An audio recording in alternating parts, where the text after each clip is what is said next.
Hamstring injuries are no joke, especially at the wide receiver position. They can hinder players' ability to create separation, hence why 68% of them occur while sprinting. The tearing of the muscle fibers can linger for multiple weeks, even if it is just a grade 1. So this reason in particular is why people need to keep an eye out for Henry Ruggs' breakout. All right, who wants a shot?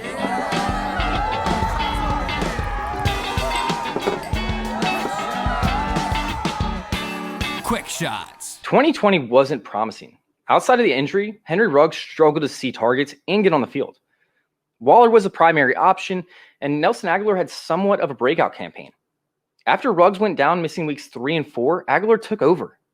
In 7 of the next 8 games, Agholor saw at least 75% of the snaps. Meanwhile, Ruggs only saw 3 of such games, and none of them went over 80%.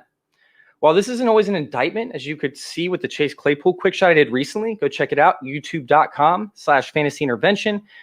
It did affect Henry Ruggs in a different way throughout the 2020 season.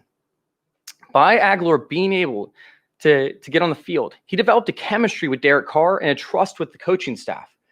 The reason this is important is because Gruden couldn't stop raving about his excitement to get Ruggs in the slot and being able to utilize him in different ways. And Ruggs got Wally pipped.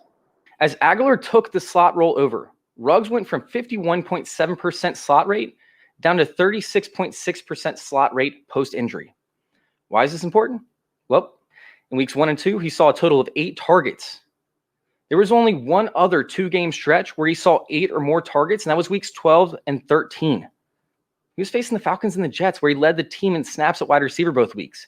The only other time that he led the team in snaps at wide receiver post-injury was week 10.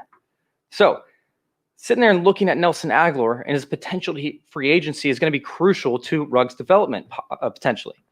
Agholor might have to lower his price tag a little bit because it is looking like the wide receiver room for free agency might be a little bit loaded, but there is still legitimate concern that Agholor could be considered a coveted free agent. Don't forget, he is a former first-round draft pick. I believe it was 20th overall by the Eagles. But the Raiders, they might feel comfortable if they don't end up re-signing Agholor, rolling out some combination of Edwards, Ruggs, Waller, and Renfro. If they don't, that's going to remain to be seen. But for Ruggs, regardless of what happens, he should be a lock to see an increase in targets.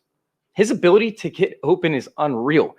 And keep in mind, he has the largest yards of separation per target, while teams are giving him the 3rd most cushion.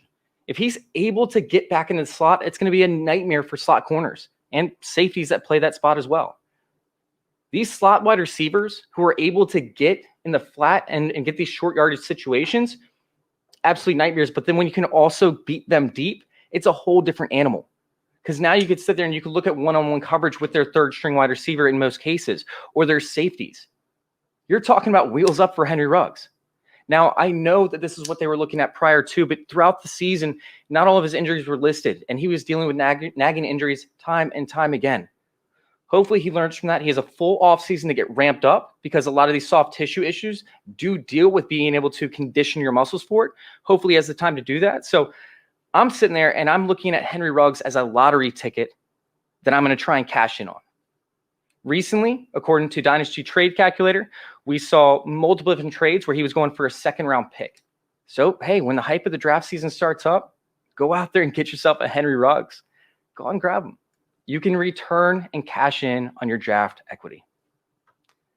Thank you guys for tuning in. If you guys want to go check me out on Twitter, FF_intervention. You guys can also go find our content, youtube.com/fantasyintervention. Make sure you guys hit subscribe. Tell your friends, tell your family members, tell everybody. You guys can also go find our content at fantasyintervention.com.